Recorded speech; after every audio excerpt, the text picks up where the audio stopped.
So we were, by the way, we were listening, and I'm gonna go into other things. Oh, let me just say this. Last night at the close of camp, I mentioned the Sabbath, and I asked the men in the audience, when does the Sabbath come in? And they said what they supposed to say, according to the scriptures. The Sabbath comes in based upon a new moon.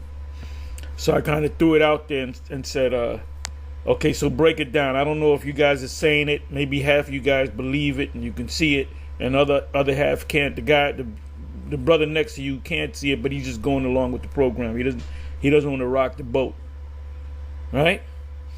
So I kind of threw it out there, and a couple of the men pulled out certain precepts. But if somebody was there, they wouldn't get it because there was too many. It was one brother said something, another brother. Then I came in. So you can't just, if you're part of GMS, you can't just say everything that the leadership the apostles, the bishops, the elders, and even among the various state camps that came in during the YouTube era. If we teach something, you guys just can't say, oh, Apostle Ramlab went to that scripture. Yes, that's true, because Apostle Ramlab said Apostle Tahar and Apostle Gabar, they did a sit down along with Bishop Sakaran or whatever, and some of the other bishops were there, and they did a class and they said something, and I go with it. No, you're going off when you do that. You're coming in the spirit of IUIC. And that's why they getting.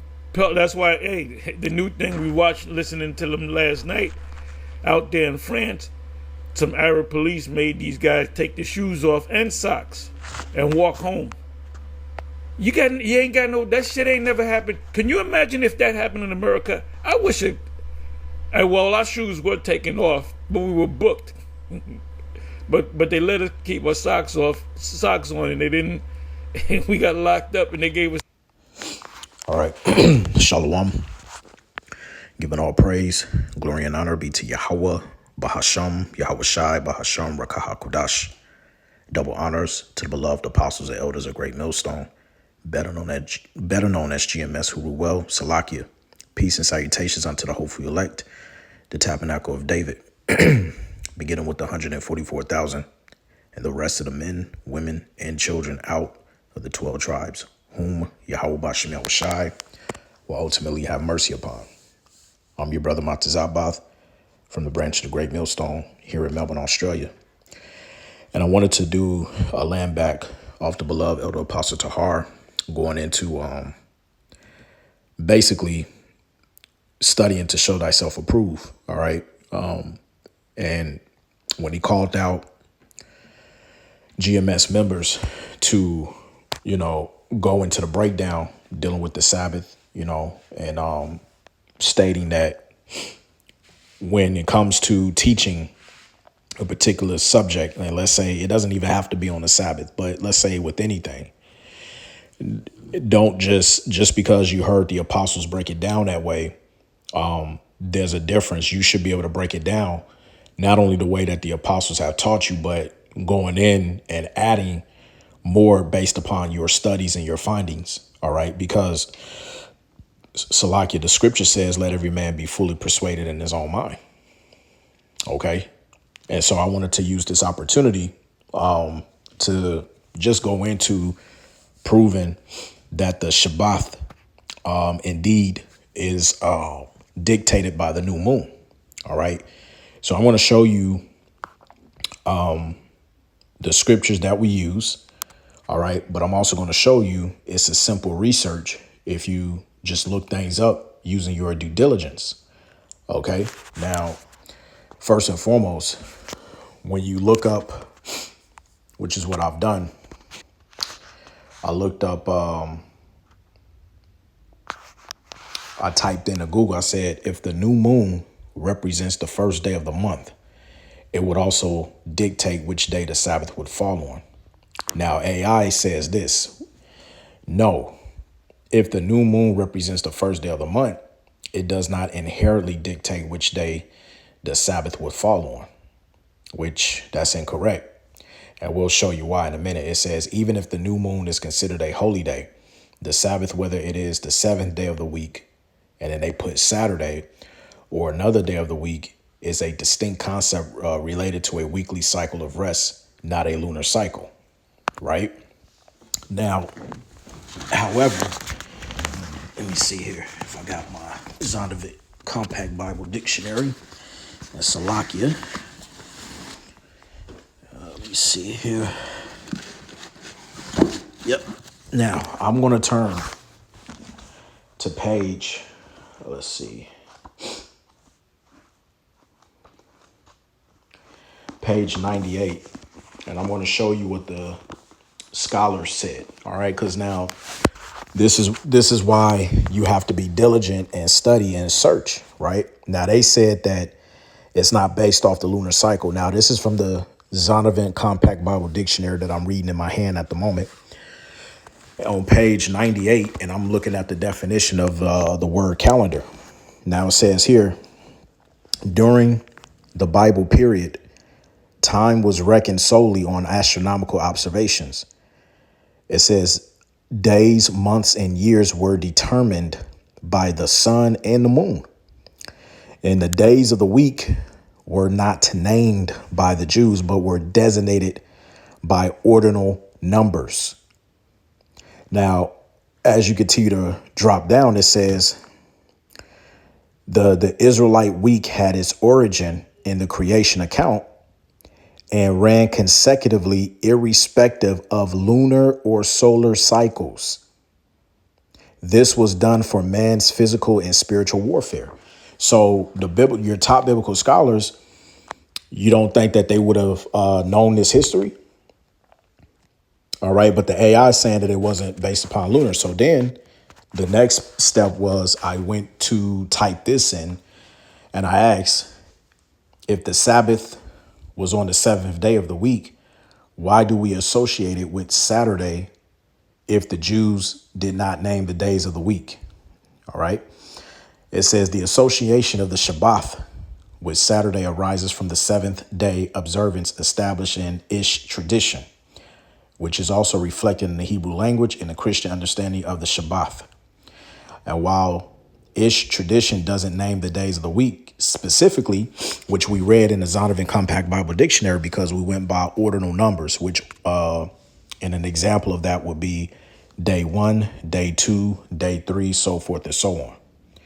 It says the Shabbat remains a distinct day, and its observance on the seventh day naturally coincides with Saturday and the standard week. Now, what they don't tell you when you do your research, the reason why it coincides with Saturday is because they merged it with the Gregorian calendar, because we use today the days of the week, Monday, Tuesday, Wednesday, Thursday, Friday, Saturday, all right, to name the days, which goes back to Roman gods. But when you do your research, you will find that the Israelites never named the days of the week, right? So clearly AI is going off. Now, what they don't tell you, and this took me a while to find, you have something that's called the lunar Shabbat calendar, which is what the Israelites went upon. And you can find this on the Lunar Sabbath Encyclopedia. Now, it says the lunar Shabbat calendar is a lunisolar calendar in which the days of the month and the days of the week are determined by the cycle of the moon. You see that? And we're going to get some precepts to back this up. You know what? Let's get the first precept. Let's get Genesis 1:14. It said, and the Elohim said, let there be lights in the firmament of the heaven to divide the day from the night, and let them be for signs and for seasons and for days and years. So the lights in the firmament above are for signs, for seasons, for days and years. You see that? So coming back here, it says the first day of the month and the new moon day is and the following day will be the first day of the week. This means that the timing of the Sabbath day, okay, the seventh day of the week will change each month instead of always occurring on a regular 7-day cycle. Example, on Saturday, hence the term lunar Sabbath. This is something that IUIC does not understand because they say that the Shabbat falls every Friday night sundown to Saturday night sundown, which is incorrect because the Israelites didn't base it upon that. You won't find Friday or Saturday in the Bible. Okay. We used to have watches. They kept watch throughout the night, different periods. All right. We can look that up. If you go here and let's type in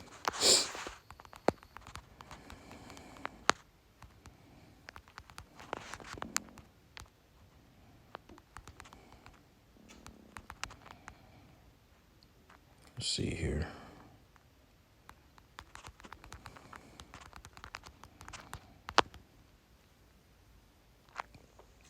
Okay. Did the Israelites have watches of time throughout the day and evening? I typed. It says, yes, the ancient Israelites divided the night into 3 distinct watches or periods, used primarily for military purposes and to denote the passing of time. These watches were the evening watch, midnight watch, and morning watch, roughly corresponding to sunset to 10 p.m., 10 p.m. to 2 a.m., and 2 a.m. to sunrise. Okay. Let's see here.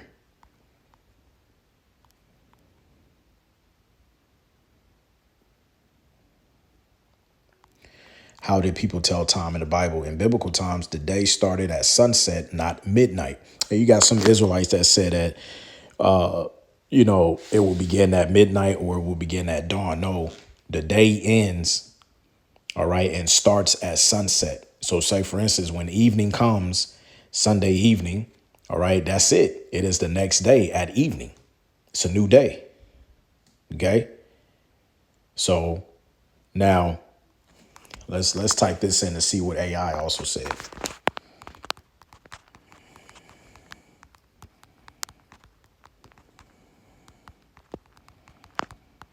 Let's see here. Did the Israelites go by a lunar calendar? It says, yes, the Israelites used a luni-solar calendar, meaning their calendar was based on both the lunar cycle's moon and the solar cycle's sun. Did we not just read that in Genesis 1:14? It says the months followed the phases of the moon, but the year was synchronized with the seasons by adding an extra month every few years. Okay. So it was based upon the lunar calendar, right? But see here, it tells you that the Sabbath was not dictated by a lunar cycle. So my question would be, if you're basing your days, your months, even your feasts upon the moon, and if we know that the new moon represents the first day of the week and we use ordinal numbers, how will you be able to determine the Sabbath? All right. And that brings me back to this right here. Okay. The lunar Shabbat month. It says each month of the lunar Shabbat calendar begins with the new moon day. You see, it says the reckoning of this day is done using various methods, such as calculating the lunar conjunction or by observation of the crescent moon.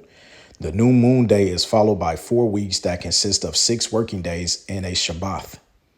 This results in the Shabbats always falling on the 8th, 15th, 22nd, 29th of the month. See this example in the calendar. So if we go right here, you have the new moon on a Tuesday. Okay. So day 1 will start Tuesday evening to Wednesday. All right. You have day 1 Wednesday, day 2 Thursday, day 3 Friday, day 4 Saturday, day 5 Sunday, day 6 Monday, and then day 7 is the Shabbat. So if we're using the Gregorian calendar, simply naming the days of the week, all right, Monday through Sunday, The Shabbat, according to this calendar, because the new moon came in on the Tuesday eve, okay? Or you could say the Monday eve to Tuesday, okay? The Shabbat, all right? The new moon day. For the next 4 weeks, your Sabbaths are going to fall on a Tuesday. But see, remember, it told us that it says this means that the timing of the Shabbat day will change each month instead of always occurring on a regular 7-day cycle. This is how we know that if the Israelites, as we proved, they went based upon the lunar calendar, that would have mean that their Shabbat could not have always been Friday evening to Saturday evening, because the new moon comes in different days every month. It does not tune into the same day every month. Okay. So this is why you have to study to show thyself approved. Now, let's go to the Apocrypha. Let's get Sirach 43 and 6.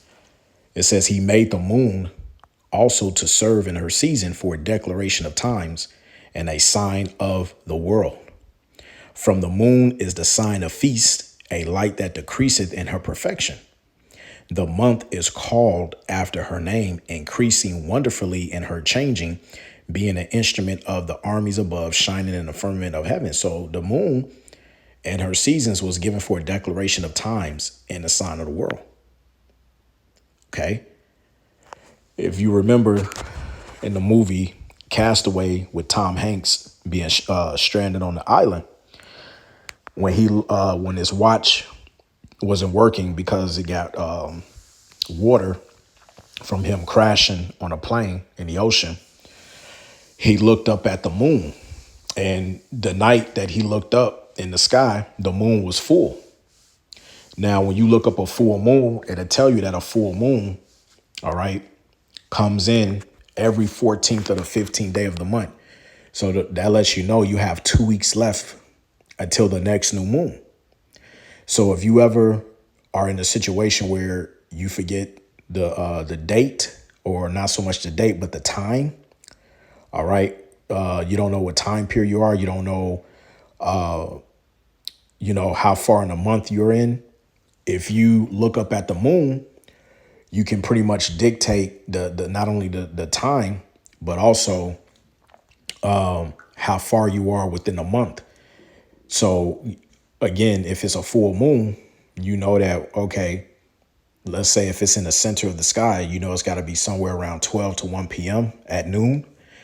And when the sun goes down, all right, and Salaki, I said that wrong. If it's, let's say, a sunny day, all right, the sun is highest point in the sky, center of the sky, that has to be about noonday.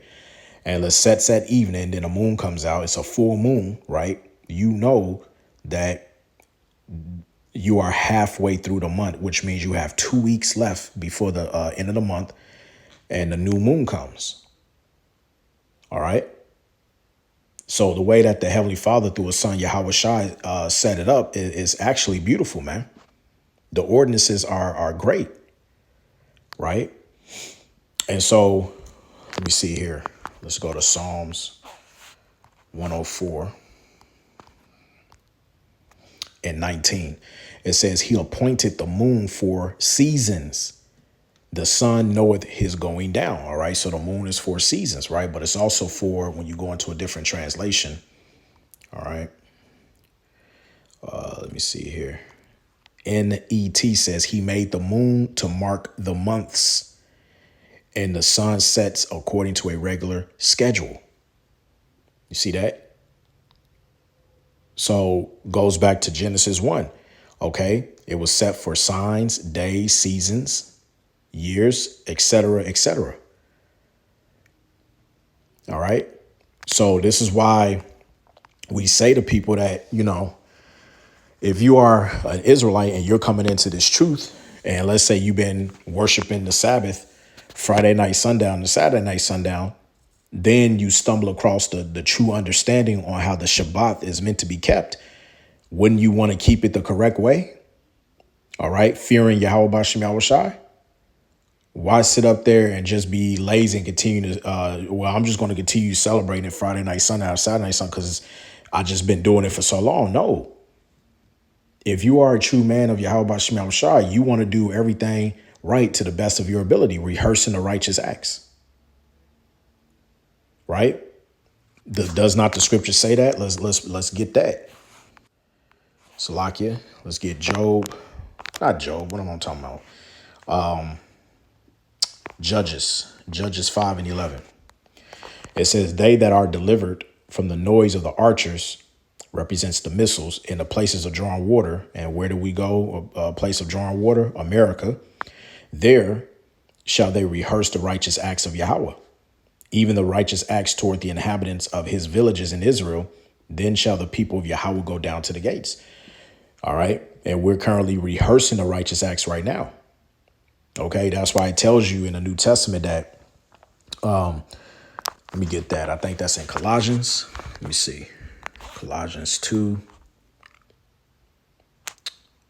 And yeah, Colossians 2:16 and 17, it says, let no man therefore judge you in meat or in drink or in respect of an holy day or of the new moon or of the Sabbath days, which are a shadow of things to come, but the body is of Hamashiach.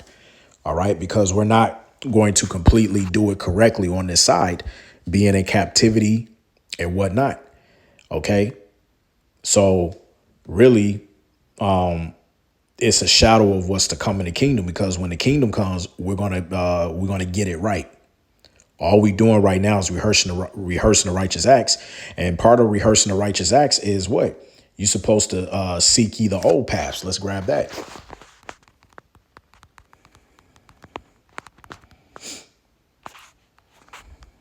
All right. Oh man, blue letter is getting harder and harder, boy. I tell you.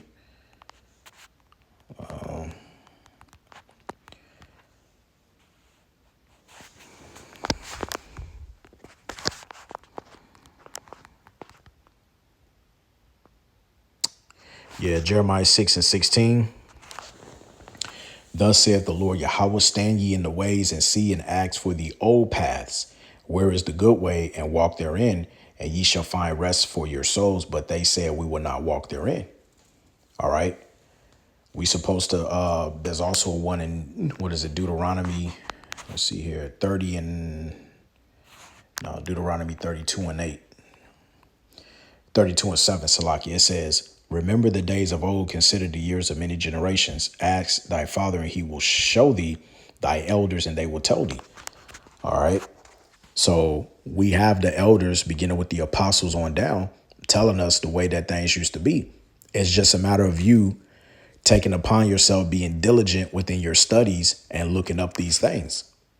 All right. Because Israel did keep the lunar Sabbath, which let's go back and prove that. Yes, the Israelites used a lunisolar calendar, which means they based it upon the moon. All right. See here. The Israelites recognized the significance of both the moon and the sun. The moon was seen as a symbol of the Most High's faithfulness, and the sun symbolized the idea of creation, the cycle of seasons, ensuring their religious festivals were celebrated in the correct time of year. You see? So there you go, man. Let me see. Yeah, lunisolar, based on lunar months. All right. So this is, I mean, like, come on, man. You see how AI be tripping, man. You know, but this teaches you to learn how to word it properly so that you can get the true answer. So if the Israelites calendar system was based upon the lunar calendar, all right, it tells you that the lunar Sabbath, okay, the Sabbath is based upon the new moon. It tells you that. That's why it says that the Sabbath day the Sabbath will change each month instead of always occurring on the regular seventh day of the week. That's why we know that the Sabbath can't always be Friday night, Sunday out, or Saturday night, Sunday out every single month, because the new moon comes in differently every month. You see what I'm saying? So, that's pretty much all I wanted to grab into. I just wanted to, do a quick response to the beloved Elder Apostle Tahar statement. If you are in GMS and you've been taught, is always good to, take it with a grain of salt. And you're supposed to be going out, doing your own research and seeing what we are being taught is absolutely correct. And then it's up to you to be fully persuaded in your own mind. Don't be like IUIC where you just come in and we give a precept package. Now you become the purple and gold precept package boys. And then you just start, giving out, precepts, but yet you don't really, either you really don't understand it, but you can just quote and regurgitate what you hear, right? But you really don't, you really don't understand it. And you don't really know how to break it down. You just break it down based upon how you're taught, right? Now, what we do here at Great Millstone is when we're taught something, okay, we write it down and then we go back to the drawing board and we do more research because there's more things that we can add to that, all right, to be able to help when teaching it, all right, hoping that you'll be fully persuaded and that you will get it through the spirit and power of Yahweh Shem Yahushai. That's why every Great Millstone brother who's doing faithfully his videos every week, sit downs, going out, to camp every weekend or so, or midweek, whatever they can to do based upon their schedule. Brothers is on fire, man. When they're going into their breakdowns, they're giving history lessons. They're adding things, factual information on top of factual information. All right. And that's not to say that IUIC don't do it, because look, I got to give credit where credit is due. IUIC be getting down on some historical events and stuff like that. OK, but for the most part, they go off on their doctrine. OK, they go off on the names of Yahweh Shem Yahushai, not Salakia, making it a problem calling on the names of Yahweh Shem Yahushai. So we have to be very careful dealing with the word of Yahweh Shem Yahushai that has been entrusted into us to raise up the elect, man, because each of us will be held accountable in the day of judgment. All right. According to every idle word, thus saith Yahweh Shem Yahushai, Matthew the 12th chapter. So, yeah, I'm going to end it there. I don't want this to be too long. I just, wanted to hit it right on the point. And Abaratazai was edifying. And I want to give all praise, glory, and honor to Yahweh, Bahasham Yahushai, Bahasham Rakaha Kodash. Double honors to the apostles and elders of Great Millstone, better known as GMS, who rule well. Peace and salutations unto the hopeful elect, the tabernacle of David. All right, it's on to the next. Shalom. I'm going to take everything from you, like you took everything from me.